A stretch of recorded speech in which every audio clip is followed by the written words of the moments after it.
just for the stream. So and I don't see the sheriff yet. So the sheriff, Mark Kreider, was gonna log in. He sent me an email last night, and I sent him the stories, but I haven't seen him. So all right, streamers, welcome to the show, guys, and you know the drill. We're no longer live out of the Boss Hog Radio Network, which means fewer commercials for you guys. So I'll do the formal intros in about 6 minutes. But we got the countdown getting ready to start. So it's basically going to be the Chiefs and Chip. So Chief Joel Schultz and Ralph Ornelas and myself. So we got less than 6 minutes according to the MVS clock behind me. So thanks for watching the show. I can see that we've already got MVS is on YouTube, which is a surprise. He's not usually on YouTube. So he's been diagnosed with a very bad case of PTSD. Pretty tired of stupid Democrats. You gotta be kidding me. The doctors said it's the new. I don't know if you guys are reading this or not, so I'll put it on the screen. The doctor said that it's new pandemic and that we need to vote them out of office or start a revolution. Wow. All right. There you go. Well, congratulations, MVS. You got on somebody's list somewhere just now. Yeah. And MVS is also on Rumble, where I'm still waiting for our feed to kick in on Rumble. But and it looks like we just kicked in on Rumble, and it's 53 degrees in Northwest Colorado, which is where MVS is at, and he's complaining about the heat. Chief Schultz, what's the temperature like where you're at? Well, along the Front Range, it could get up into the 70s, so it's weird. All right, I love it. And Chief Ralph, it's going to be about 65 today. It's right now. It's beautiful, sunny, but this morning when I went for my exercise walk, it was foggy and misty. There are worse things. It sounds like Carmel when I was in Carmel last month. I could see the fog rolling in like I was in San Francisco. But the moisture is good for my bald head.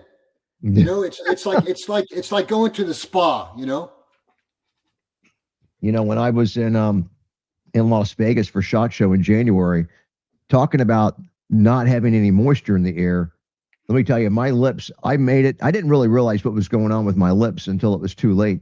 And I see everybody doing all this chapstick stuff, and I didn't have anything. And then, oh my gosh, at the end, my lips were just, it was horrible. It was just like everything, all dead skin, peeling off. It was just like, there was like no moisture, dry skin. It was horrible. Yeah. The desert will do that to you.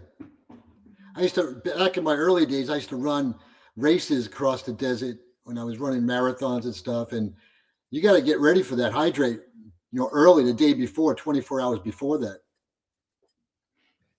Well, I'll know better in January. We're going back in less than a month. So we're going to get there on the 18th. So that'll be a month from yesterday. So I can't wait. Yeah. Both of you guys are going to be on the show, right? Well, I really haven't gotten an explicit invitation to be on the show while I'm out there, but I will be at SHOT Show. Yeah, well, that's what I meant. Sorry, Joel.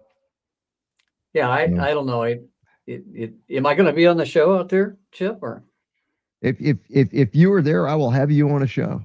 Yeah, and I'm we're trying to. I know that our satellite sponsors, which is Compliant Technologies, they're going to be on the show. But yeah, we have a full table. So I'm planning on running the show myself the first day, which will be Tuesday.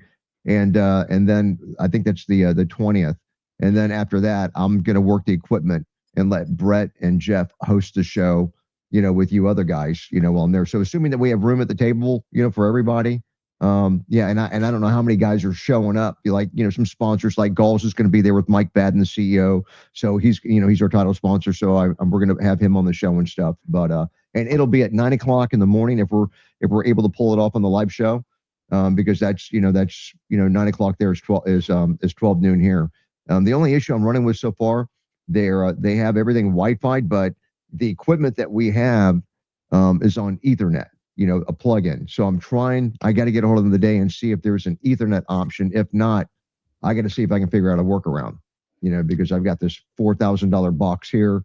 That's a satellite box that I need an Ethernet connection with. I've got a modem, but I don't have a hooked up to a service provider yet, but that's just for a backup So I gotta figure a workaround if I don't have Ethernet. And then the clock that you're seeing, that's so important for the show because everything's got to be down to the second.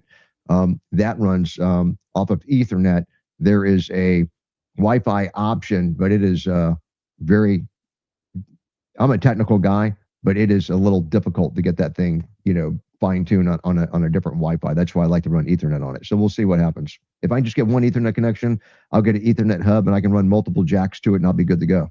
Hey Joel, since I brokered that deal for you, do I get a percentage where you acquire in Las Vegas? Because I brought up the fact that you're going to get on the show. I'll pay you in advance. Hey, I'm still waiting for a T-shirt and a cup from Leo Roundtable. Oh, look, Joe. Do you not have a cup? No, I guess I'm Joe Shit the Rag Man. No, you just go to the Two Bells website and buy one like I did.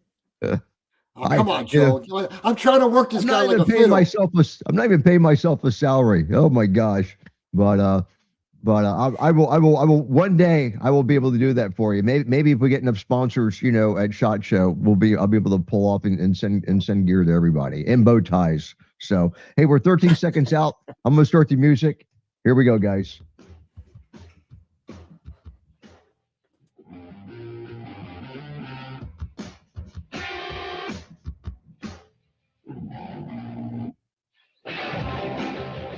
All right, guys, welcome to Leo Roundtable at leoroundtable.com. My name is Chip the Block, and I'm your host, and we're a group of law enforcement professionals to talk about today's news and issues, but we do it from a law enforcement perspective. Let me introduce the crew. Guys, if you don't mind waiting for the video portion of our show, we've got two chiefs. So we got Chief Joel Schultz in Colorado and Chief Ralph Ornelas over in California. And he was also formerly with LA County Sheriff's Office. So thanks, gentlemen, for being on the show. We appreciate it. And look for the Audible listeners that are watching maybe, podcast or maybe radio, and you can't see the video portion of the show. Chief Joel Schultz has got this like beautiful red bow tie on. He's got a nice jacket on and a nice dress shirt buttoned all the way to the top. I mean, he's really raised the bar of the show. And Chief Ralph at least has got a collared shirt on. I'm wearing my Leo Roundtable t-shirt. So anyhow, thanks for being on the show, gentlemen. Appreciate it. Hey, shout out to our sponsors, guys. We have Gulls, our title sponsor at Gulls.com, CompliantTechnologies.com, our satellite sponsor. And yes, we're on satellite radio right now. AeroPrecisionUSA.com, our arms sponsor. We have Gunlearn.com, MyMedicare.live, SafeguardRecruiting.com, our streaming sponsor. And yes, thanks to them, we're streaming to over 1 million followers right now on social media. And twobells.com, they built a new online store at LeoRoundtable.com. So if you want cool gear like the shirt I'm wearing, coffee mugs like the one behind me, go there. We don't charge anything extra. In fact, when I order the stuff, I do it this. I do Ralph. Ralph wants a coffee cup. He's holding this little styrofoam cup up too. But we don't charge anything extra for the gear. We're just trying to get our stuff out there. So we don't make a dime off of anything in the store.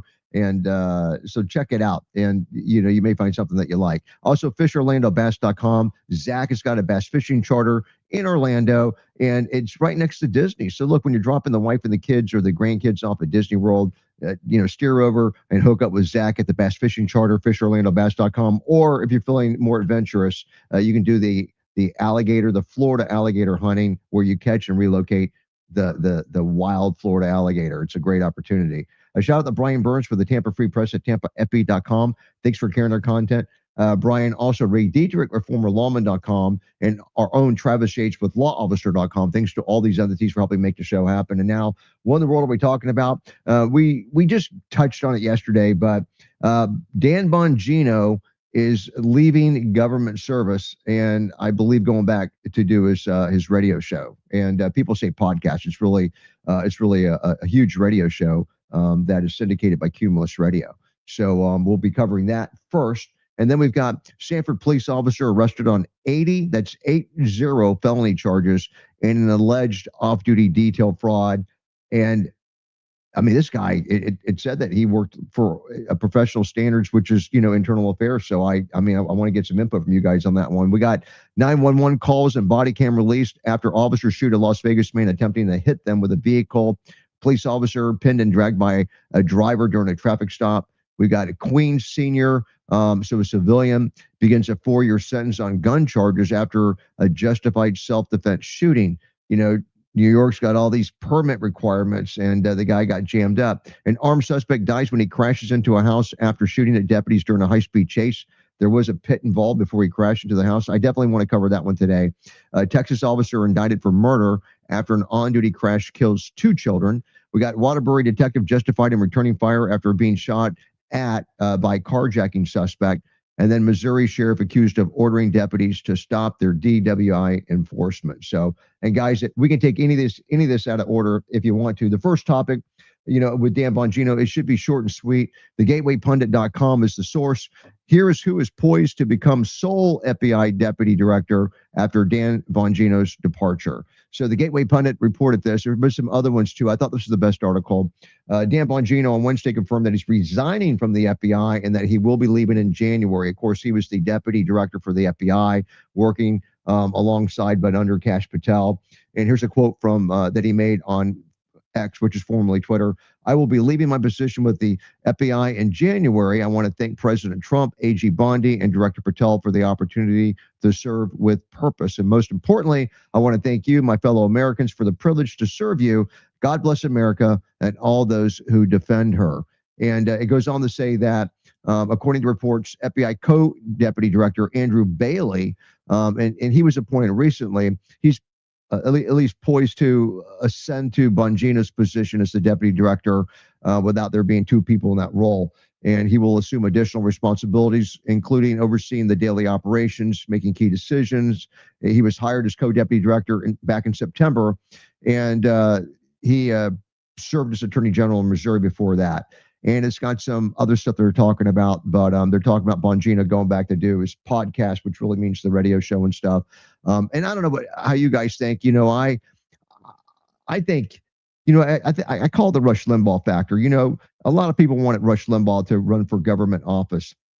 He was loved by so many people. And he said, look, this is what I do, and I want to do it well. And he could do the other, but no, you know what?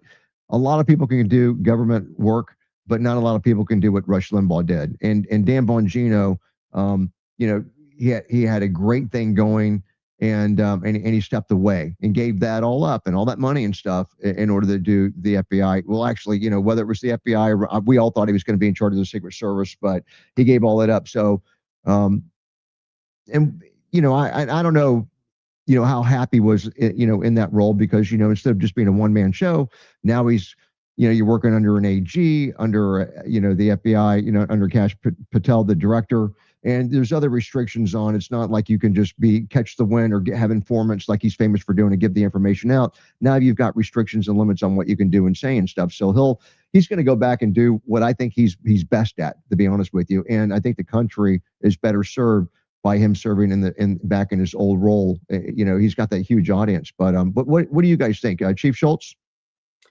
I'm still trying to figure out Donald Trump. He is such a chess player, and if you've got a co-director and you've got that kind of indicates in the first place that there wasn't going to be a long tenure for Right. Bongino, and if he was going to go in and be a reform guy, 10 months is not long enough to move the needle on that organization. So I think Trump probably had some kind of playbook that he was following, maybe just to satisfy his Fox News type following, to get attention to the FBI with Bongino, because Patel certainly has a following and certainly has an appeal in terms of being a reformer. But he didn't have the built-in audience that Bongino did, and so I think Trump got everything he wanted to get out of the Bongino appointment, and his usefulness is over, and he wants to get back to doing what he's best at. Bongino was not with Fox when that happened. He left Fox. No, but it's the same. But it's the audience. You know what I'm saying? It's the audience. Okay. Yeah. It's interesting. I think that, when he came into the position, I believe the relationship between the president and Bongino, I remember listening to the podcast, and when he said he was going to take this, and I really believe that it was for a short period of time. But also, let's face it, politics is ugly. And I believe Dan, I think Dan might have wanted things to go in different directions. And, and also you look at September, a co deputy director. So, Dan's a very strong personality. And I think that Yeah. there's some things that maybe he might have wanted to go because, I know somebody who is with the DOJ who just left DOJ working under Hamid Dillon. And I heard some things where Dan likes Kash Patel a lot. He respects the president a lot, but I think there's other issues that sometimes, as the Dr. Joel said, you don't realize until you're in the House how difficult it is to move the equation to make corrections about a certain entity or an organization. And I'm really going to miss Dan because I think he's got the ganas and the strength and the moxie to do things. But politics is tough. Politics is tough. Yeah. So I'm well, Chief Schultz, go ahead. Well, I like this Bailey guy. He's super in line with the right. I won't say right wing because he's what most people would say is not just moderate. He's pretty ultra conservative, and he showed that in Missouri, my home state. In fact, he graduated from the University of Missouri as I did. Just he went to law school and made something of himself. Come on, Doc. So he'll fill in the gap. There's not going to be a policy shift with Bongino's departure, and he did wrestle a little bit with Bondi, even though they had good words for each other at the end, but they tangled over the Epstein files a little bit. So tension. I didn't bring that up, but so and it could be kind of a bull in a china shop kind of a thing too. You know what, I have not been able to watch the Bongino show since he left. It's just not the same. So I am looking forward to him resuming that role, and I think it's me too. Great for the people. Well, guys, up for our first commercial break. We are going to be doing a gold gift card giveaway as well. More information about that coming up. We'll be right back.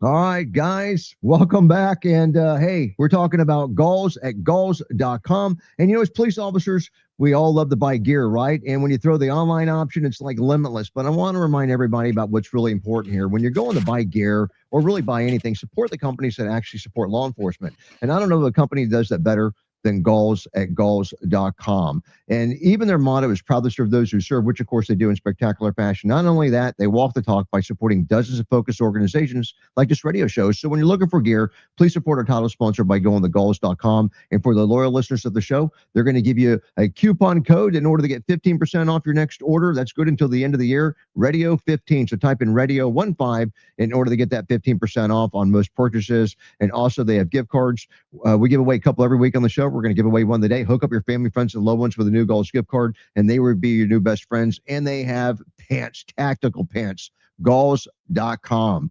All right, guys, now we're going to be talking about Compliant Technologies at complianttechnologies.com. And, they're committed to providing non-lethal solutions to help officers gain the upper hand safely and rapidly in a humane, low-optics manner, utilizing what they call their CD3, which stands for Conductor Distraction and De-escalation Technology. Try saying that fast 3 times. That's why they came out with CD3. And their flagship product, we all know by now, it's called the glove. It's helped officers.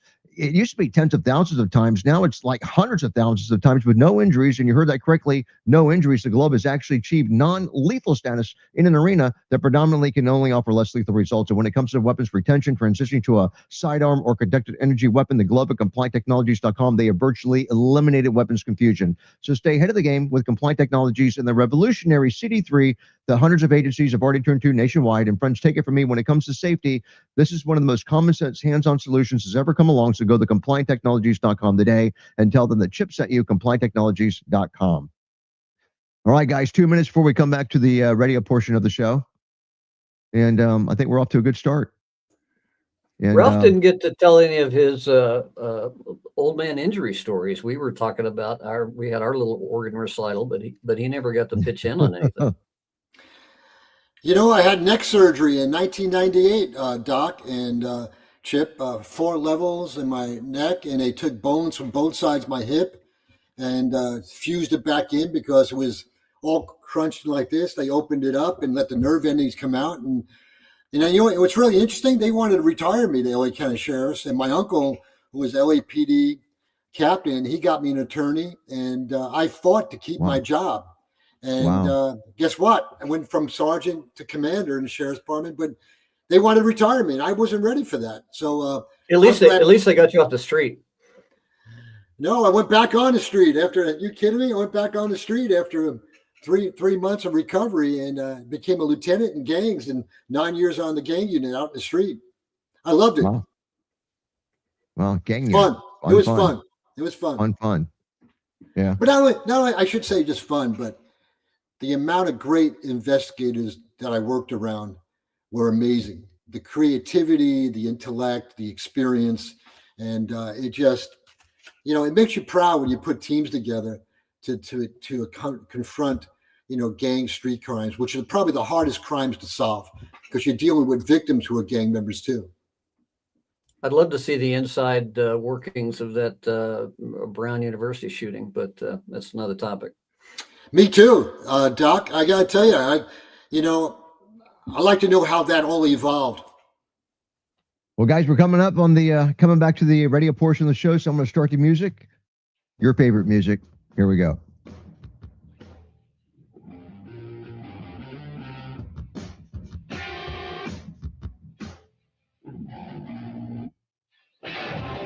All right, guys, welcome back. Leo Roundtable at leoroundtable.com, the law enforcement talk show. My name is Chip the Block, and I'm your host. And we're joined by two chiefs, Chief Ralph Ornelas from California and also Chief Joel Schultz from Colorado. So thanks for being on the show, gentlemen. We left off talking about Dan Bongino.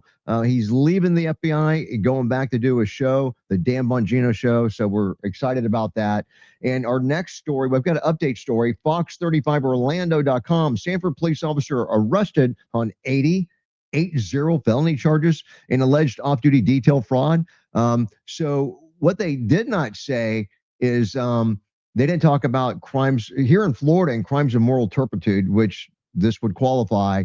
They'll go for that pension. And so ICE says they didn't say it, but I can pretty much tell you that's what's going to happen here. Sanford police, these investigators, they arrested one of their own accused of official and look.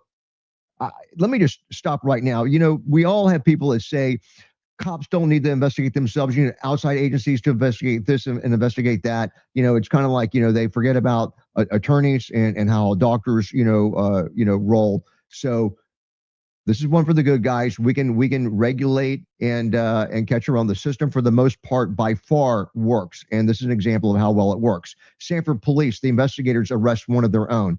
So this guy, and it's for official misconduct and organized fraud. The arrest of Ronnie Neal is the culmination of an investigation that started back in July of 2024. So over a year ago.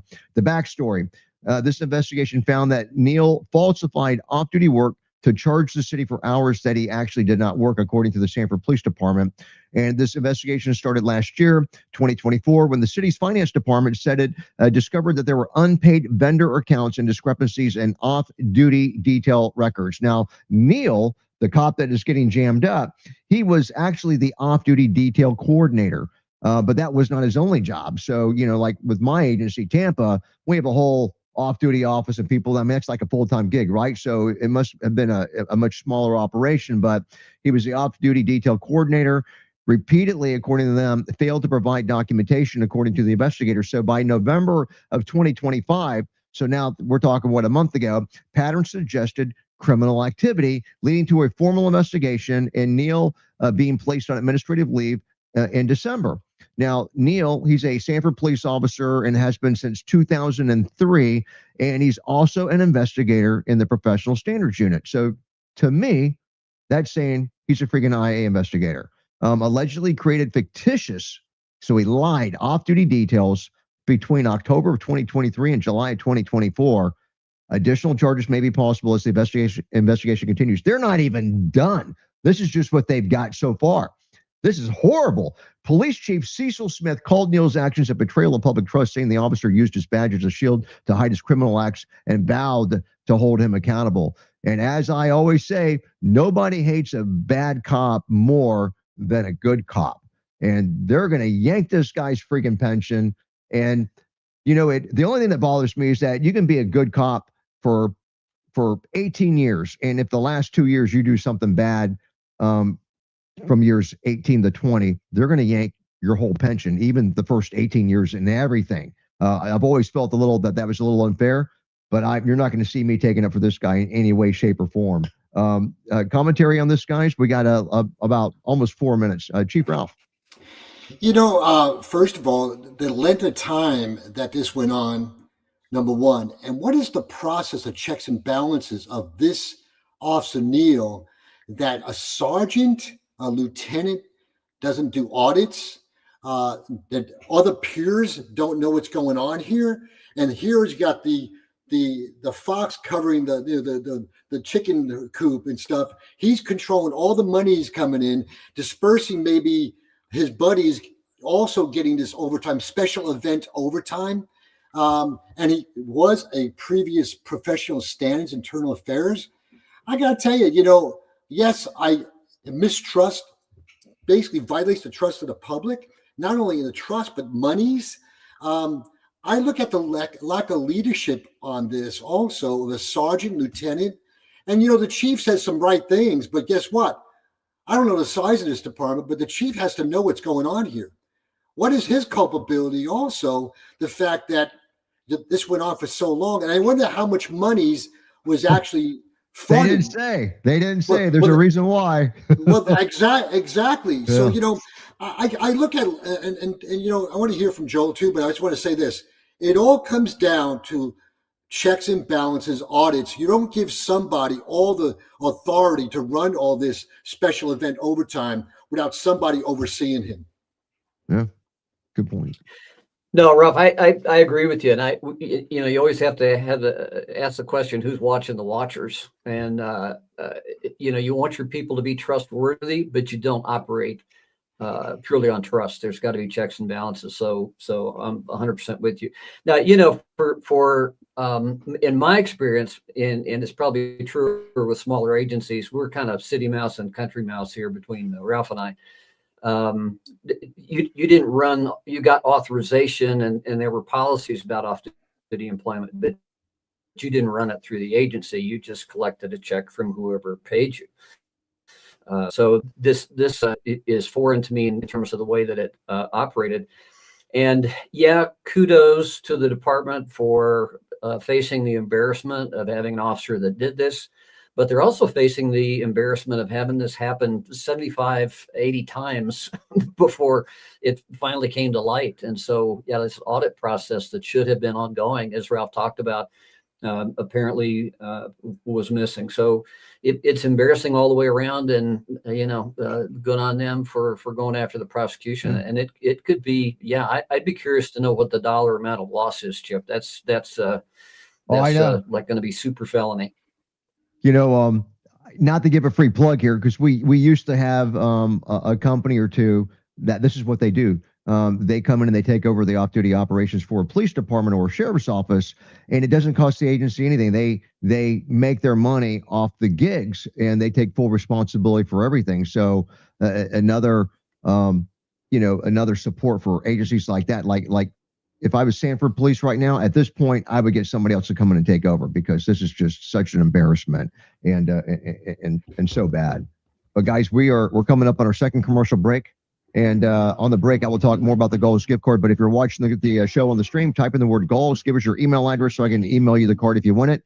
The free $50 Goals gift card giveaway that's happening today if you haven't won in the last 90 days. Commercial break. We'll be right back.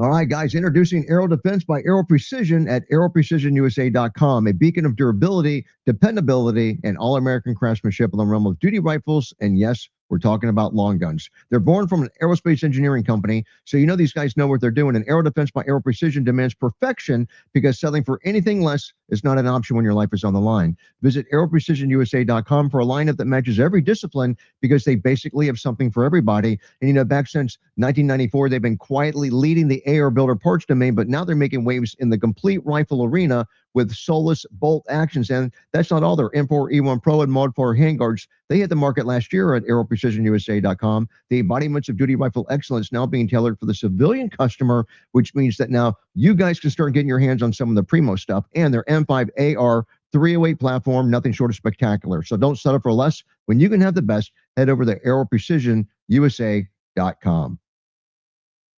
All right, guys, 4 minutes before we come back to the radio portion of the show. And I haven't said it enough, but let me say it now. We are, it's the end of the week. We are going to be doing a Gauls gift card giveaway, and I would like to do that today. We actually gave one away yesterday. We want to give one away today. So again, if you haven't won that contest in the last 90 days, all you have to do is type in the word Gauls, that is GALLS, and give us your email address in order to be eligible for that drawing. And I want to do that on the third commercial break. This is the second commercial break. So hopefully we'll get enough entries where we can make that happen. Again, type in Gauls and your email address.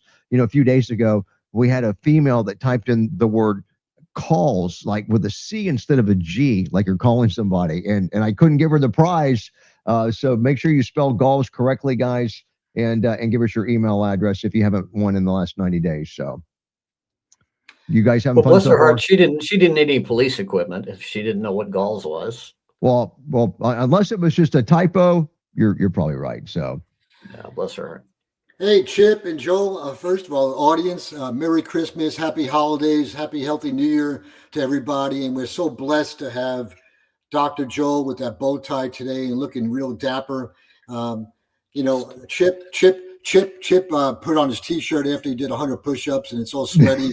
And so, and I got this zip-up thing here. But anyway, guys in the audience, Happy Holidays, Merry Christmas, Happy Hanukkah. Thank you, Chief Ralph. I'm impressed with your guys' retirement package because I'm sitting here in my double wide here out in the country. No, I'm serious. It's a manufactured home, and we love it. But I see Ralph's apparently on the second floor. He's got an open ceiling with a stairwell and a patio back there, and Chip has talked about his Zootopia compound there. Well, when the wind blows, good on you guys. The walls of the mobile home. The walls of the mobile home. Look at my guitars in the background. Oh shoot! Look at that. Yeah, you gotta love it. So, pensions are so important. It's funny. I'm 21 years old, fresh out of college. It was between Hillsborough County Sheriff's Office or the Tampa Police Department. I went with Tampa, and I don't know what pensions were. I didn't know what multipliers or how they worked were. And it turns out that Tampa had one of the two best pensions, at the time in the country. And so I was very fortunate. And then, we had a multiplier of 2.5, so 2.5, when I took my job. And about 10 to 15 years into my career, they bumped it up to 3.15 and they retroed it back from day one. So I went from a 2.5 multiplier to a 3.15. That was like a game changer. That was ridiculous, So there were some good things that happened along the way. That was a God thing, not me. I was just lucky just to have picked the right agency and came on at 21, and so that worked. But my wife didn't really have a career or work or anything, So things even out. If my wife would have had a career, it'd be a lot more money. So we would have to pretty much rely on my income and her, what she does. So I'm glad you guys are scraping by. We are, it's funny, cops, that's the scary thing about off duty cops. When you make money, you have a tendency to spend money, right? And or spend the money that you make. So when these cops get these off duty jobs, and we always tell them, and I know you guys told your guys, don't count on the money. It could disappear at any time, the opportunity to work off duty. So if you want to get into a house or you have a special expenditure, go on and do that job, but don't create a lifestyle requiring, that work. You get injured on duty and you can't work, you're screwed. So here we go. We're going back. We're going back in, guys.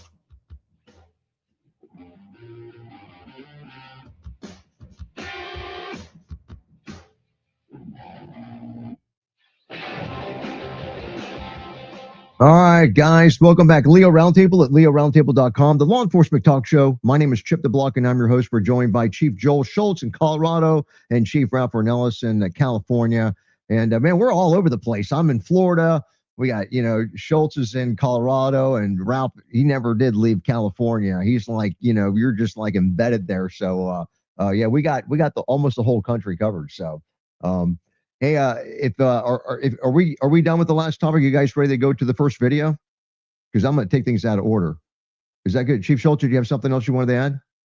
Are you selling your own line of bow ties or something? No, I've already forgotten what we talked about anyway. Okay, all right.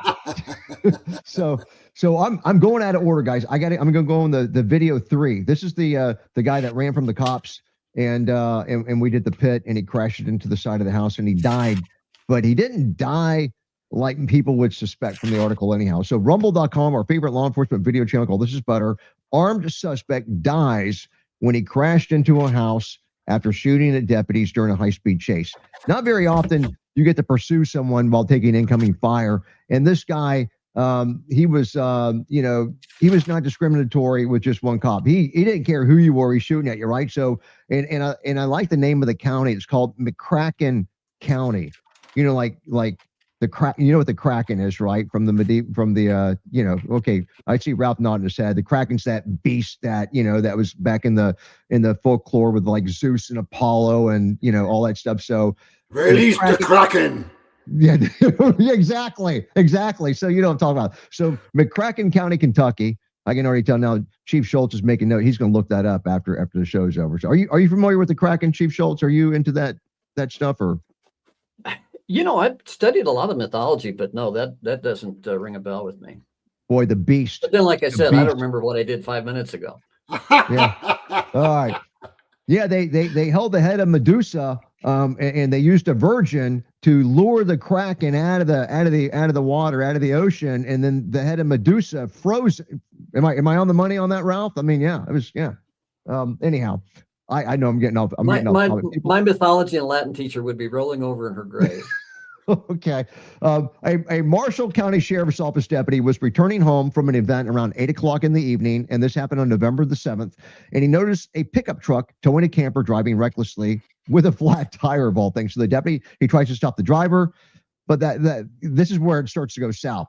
The driver keeps going anyhow, and the deputy now is chasing him. So now we got a pursuit. As the vehicles are traveling, the camper disconnects from the truck, and now the driver of the truck, without the camper, continues to drive away from the Marshall County deputy. So deputies from McCracken, I love that name, McCracken County Sheriff's Office, and the officers with the Paducah. That's not as cool the name, but they're just police officers. They're not deputies. So I'm, yeah. So I did you a solid there, Ralph. Okay, because I know that you're yeah, you know what I'm talking about. So Paducah Police Department. So they join in and they're heading to a place called Lone Oak area. Man, look at the names they have here. As the chase approaches the city limits, a police sergeant tries to use stop sticks to disable the vehicle. And as the suspect passes by, the drivers believe they fired a handgun in the direction of that car. A bullet hits the rear passenger window a few feet from where the sergeant is standing.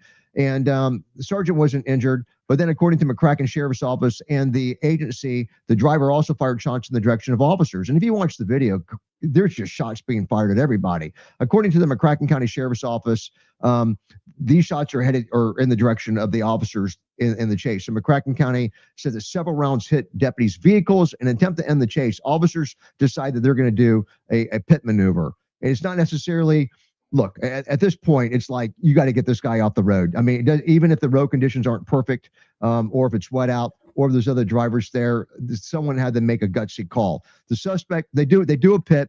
Now, it says the suspect's taken to the local hospital, and the driver's identified as Robert Ray. Well, they're kind of leaving some stuff out. So let me kind of jump in here with my notes. So they do the pit. It's a pretty effective pit at a decent speed. And the guy loses control, shoots across the road, across the field, and he crashes into the side of the house. Now, they take him to the hospital and he ends up dying, but he didn't die from the crash, which is what we're all thinking, right? It was a self-inflicted gunshot wound, from this guy, the bad guy, Robert Ray, and he kills himself. Investigators said that no law enforcement officers at any point in time fired their weapon during this whole incident. The chase, taking on rounds, incoming fire, everything. And actually no one inside the house that he crashed into reported any injuries as well. So Wow. Chief Schultz, you want to start us off? Yeah, I'd like to look at the policy manual to see how to handle a situation like this. I mean, and I'm being facetious because you've got to think on the ball. And man, so many complex factors. You know, the guy's shooting, he's going the wrong way, he's all over the road, high speeds. Do you stop? Do you let him go? Man, lot of decisions. And it had a relatively happy ending in that no officers were hurt, and thank God nobody in the house was hurt. So, you know, I can't criticize anything the officers did, but this guy must have been like James Bond school of spycraft, because he jettisons the trailer, you know, like like an Austin Healy kind of trick card made by Q, and then the accuracy of those shots coming out of the driver's side. How do you do that? He was actually hitting the police cars, and again. Yeah. Just the grace of God that no cops were hurt. So, you know, we could talk about separate issues about pits. Most of the time that I see something that's identified as a pit maneuvers, it's just a ram. You know, I mean, there is a difference. But yeah, good here. And spike strips, you know, we've seen so many videos where they are marginally effective, where officers are put at risk. Officers are not, you know, safe from the vehicles that are being pursued. So I'm glad that's a tool out there, but I don't think that they're really used in the safest, most effective way most of the time from the videos that we see. But very complex and perversely entertaining event. You know, I got to compliment Corporal Crown. When being shot at, his voice was calm, cool, collective, which gives a watch commander confidence that somebody knows what he's doing. And the way he articulated everything was so descriptive to a watch commander who's in the station listening to this. You could almost feel like you were there. But I got to tell you, though, this, you know, the tactics and he's describing, hey, he's losing control. He crashed. The wits about Corporal Crown saying, get ready, we could be in a confrontation with this guy in a shooting. You know, and I think he's preparing people and preparing himself by articulating that. The other thing I got to give it to all the officers who responded were on scene, the fact that nobody just shot at that vehicle. The emotions are high, being shot at numerous times, going through the car, 2 different patrol cars. They contain themselves, show good discipline and strength in that, because I think they look at what's the backdrop of that is a house. God forbid somebody inside the house they shot. The other thing I got to tell you, I got to give them the discipline as they're being shot at. Nobody shot outside, because as they're driving, the suspect's going in oncoming traffic. I got to tell you, they did a fabulous job in discipline and tactics dealing with this situation. And I'm thank God no citizens and no officers are killed. And, you know, the guy took his own life probably because he knew he's up the river. Yeah, that was pretty exciting chase to watch. Final words, Chief Schultz? Well, just, you know, a lot of the things that Ralph pointed out about, you know, innocent citizens on the roadway and in the house. That's a thing that a lot of civilians don't recognize the restraint that police officers exercise, because they're not just out there. We talk about officer survival, but officers are always thinking about the innocents out there. You know, what are my actions going to, what repercussions are going to be imposed on the public and on the highways and in the homes and pedestrians. So making a balance between getting a bad guy that could do who knows how much harm if they escape, and exercising restraint. I think that was a great point that Ralph pointed out. You know, if I may, there was a shooting in 1987 with a suspect in South Central, a Mac 11. 2 of my former partners, they're going to stop this vehicle. And as you described, Joel, this suspect kept on making left-hand turns and right, and a couple left-hand, and he's shooting out with a Mac 11. And eventually he crashes in Athens Park, was a blood gang in that area, which this guy was a blood gang. And the 2 deputies had wheel guns. and they're about 6 feet from the back of the car. They shot into the car, and they were out of rounds.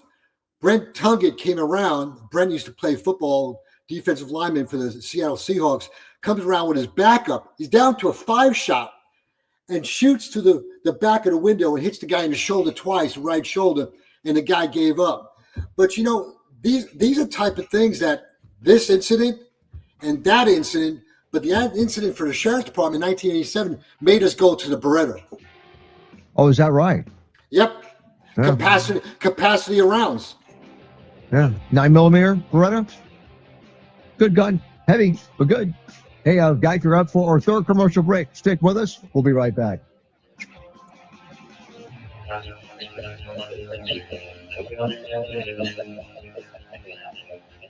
All right, guys, you know, as law enforcement officers, we deal with guns every day, but it's what we don't know about them that gets us in the trouble. Injuries, civil lawsuits, accidental discharges, misidentifications, lost prosecutions, and also disciplinary issues. But gunlearn.com, they have your back. You can quickly become extremely firearm knowledgeable by simply learning 14 training modules from the convenience of your home or your office, or by attending a live seminar at gunlearn.com. You can also become a safe, accurate, and competent certified firearm specialist like our very own Captain Brett Bartlett and attorney Ken Appianco. Now, the course has had huge success in raising the bar of firearm knowledge, and Gunlearn has been a trusted source since way back in 2011 by gun manufacturers, federal agencies, forensic organizations, and police departments nationwide.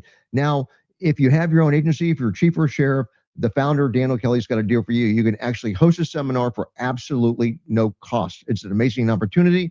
Go to gunlearn.com to get more information. Again, that is gunlearn.com. All right, guys, we've got 2 minutes before we come back to the radio portion of the show. And I see that we've got Brett Bartlett is actually on the stream typing in commentary and stuff. So he's watching the show from, it looks like from Facebook, I believe. So Brett, good to see you on the show, buddy. Thanks for watching. And yeah, we miss you. Yep, Brett's on Facebook. And Chief Schultz, we've got, remind me to give you Betty Dunn's number. She typed it in, but I don't want to put it up on the screen. But she wants you, Chief Schultz, to have her number. And so I will get that to you as well. Now, guys, we do want to do a Galls gift card giveaway, and I don't have enough entries yet. So if you guys are interested, I'll push this to the end of the show if we get enough entries. If you haven't won in the last 90 days and you want to win that free $50 Galls gift card giveaway, type in Galls, Galls. If you're on the stream, just type that in, and your email address. It's a digital card, which means that I need to be able to email it to you so that you can use it. So I do need your email address. So type in Galls and your email address if you haven't won in 90 days in order to win that, and we will announce that winner at the end of the show now. So there you go. Betty knows that I'm married, right? Betty knows that you're married, yes. But she's a fan. I think she wants to talk to you about getting a book. I appreciate that, but you know, you run your DeBlock dating service, and so I just want to make sure. I got you. Betty does not have an email address, so she everything is by phone, or everything's by phone, you know, and she uses Facebook Messenger. But yeah. Hey, Dr. Joe, what's love got to do? Got to do it. Where did that come from? And I have one request. Don't ever do that again. And real quick, MVS says, Dr. Schultz, did you get any high winds yesterday?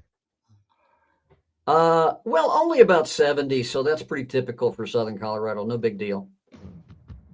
All right.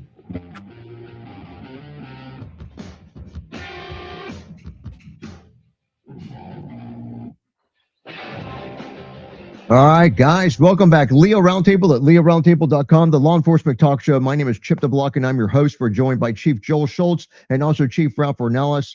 And guys, I think that we've exhausted the last topic where we had the vehicle chase, taking fire from the bad guy during the chase, and he's shooting at guys chasing him. He's shooting at guys trying to do stop sticks on him, and he crashes into the house and dies, and it ends up being a self-inflicted gunshot wound of all things. But you know, we still have a happy ending on that one. If you guys are ready, I'll go back to getting back in order with video number one. Rumble.com again. This is Butters, the name of the channel. 911 calls and body cam released after officer shoots Las Vegas man that's attempting to hit them. Plural. You know, we have a couple officers here. So here we go. Now remember, we're kind of relying on like body cam footage and stuff. So it's not necessarily easy to tell. There's some distortion in the perspective of where people are at. I see Ralph nodding his head. When you're watching the video and you're watching the guy shoot at a car that's supposedly coming at them, watching the video, there needs to be a sell the job on that, because the video doesn't necessarily reflect the closeness of the vehicle to the officers. So so here we go. At around 9:45 in the morning on Sunday, December the 14th, Henderson police responded after a person called 911 to report a man and a woman arguing in an apartment complex. So see, that's the first flag, because you know what? If they were in church on that Sunday morning, they wouldn't be in a parking lot arguing and dealing with all this stuff. So I'm just saying that's the first thing. Okay, here we go. The caller says somebody's fighting out there. I'm not sure if it's her boyfriend or something, but they're fighting, and he's blocking her with the car. And the yelling could be heard in the background while the 911 call is going on. And then the dispatch says, hey, do you know if he hurt her at all? And the guy says, yeah, he was dragging her. He was trying to drag her into the car. That kind of bumps this call up a notch for the responding officers. So we have two officers, Officer Ernesto Trejo and Officer Riley G. They arrive and they find this guy identified as Avante Webb. He's only 26 years old, and he's standing outside his car. The door's open. And now we got body cam video that we're watching on one of the officers. It shows Officers Trejo. He's telling the bad guy, Webb, to approach the patrol car. Just before Webb decides to do the opposite, he gets in the car, closes the door, and he starts to drive towards the officer, according to the article, and he causes the two officers to open fire on him. So when they shoot him, though, he veers to the left and he crashes into two parked cars. But then he puts it in reverse. Shooting stops, puts it in reverse, starts driving forward. And when you're watching the video, it looks like he's just trying to vamoose and get out of there, because the two officers are on the left, and they unload on him again. But again, it's very hard to put things in perspective without, you relying on body cam video as distorted as it is. It really is difficult to tell distances and stuff. So as he's leaving, of course, he speaks with the officers again, discharged the weapons again during the incident. Trejo and G, the two officers, they fired a total of 14 rounds. Now remember that. Around 10:06 a.m., Las Vegas Metro Police Department, so this is a different agency, they get a report of a guy suffering from multiple gunshot wounds, and he had arrived at someone's home. And so he was identified as Webb, taken to the hospital in stable condition, and he ended up getting hit 5 times. So 5 out of 14, that ain't too bad for cops. Usually we don't have ratios that high. And a criminal records check showed that the bad guy had a criminal history that included several charges in California and Nevada.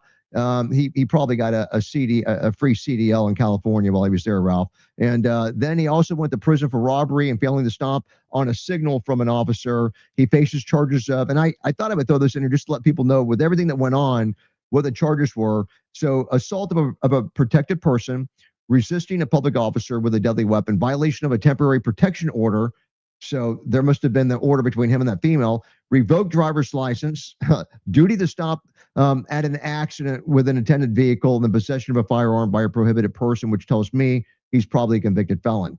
Commentary on this, guys, we got about 5 minutes. And Ralph, why don't you take this one, Chief Ralph, if you don't mind? No, I don't mind. Some of those police officers, I'm going to comment, and you may not like it either, is that he's ordering the guy to stop, but where's the girl? Number one, there's no investigation as he got there. I know he's ordering him to stop, and you should obey a police officer's orders, but he wanted him to come towards the police car. I think we had 2 officers there, and he wanted him to walk to, but he went into the car. He went into the car. So I understand that he's not obeying an order, but where is the girl that was in danger to be able to make that evaluation? I don't see that there. I don't see it in the video. Okay.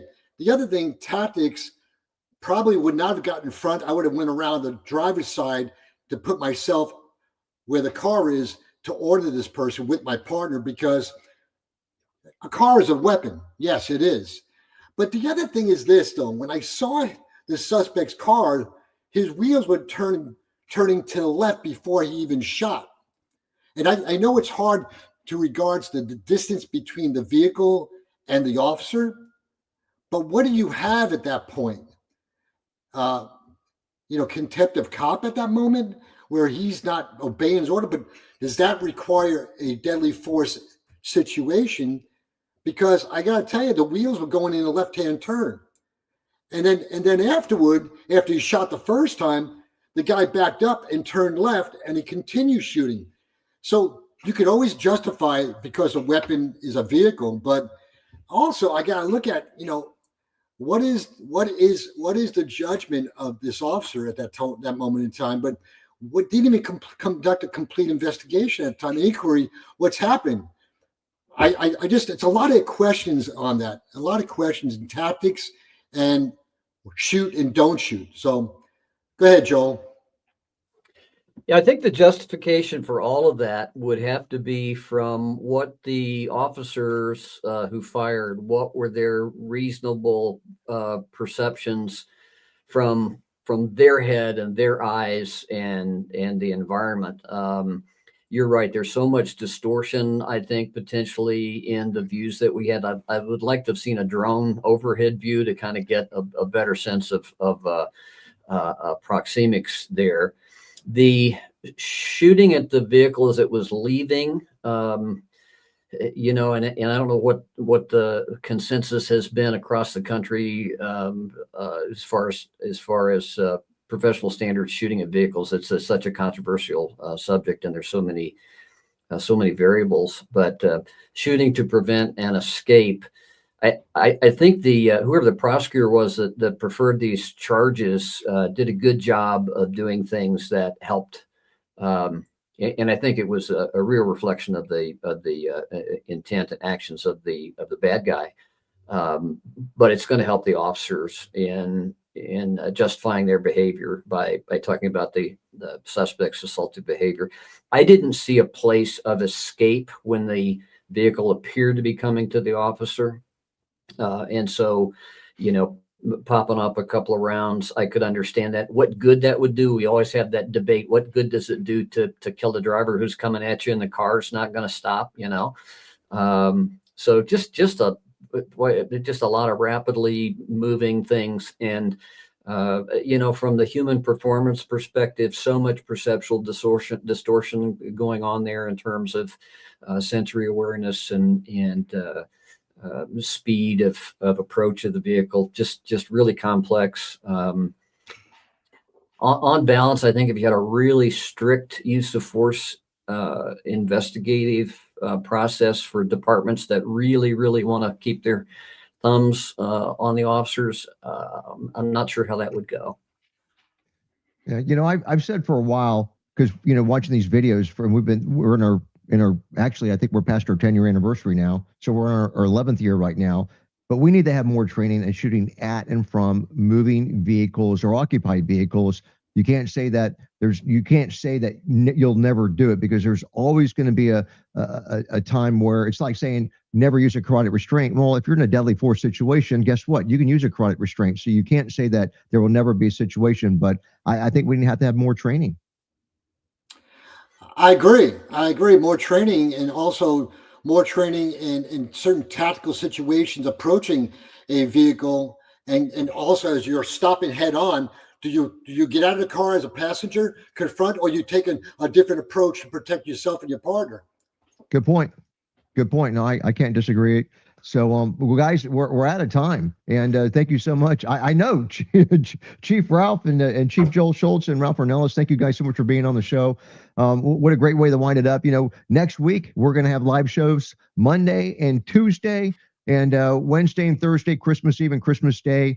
Producer Will's putting some stuff together, and we will have a doctor on the show. And the colonel. We will have Lieutenant Colonel Dave Grossman, so he will be on the show next week. Cool. So a Christmas special. So that'll be nice for Christmas Day, and we might even have him for Christmas Eve as well.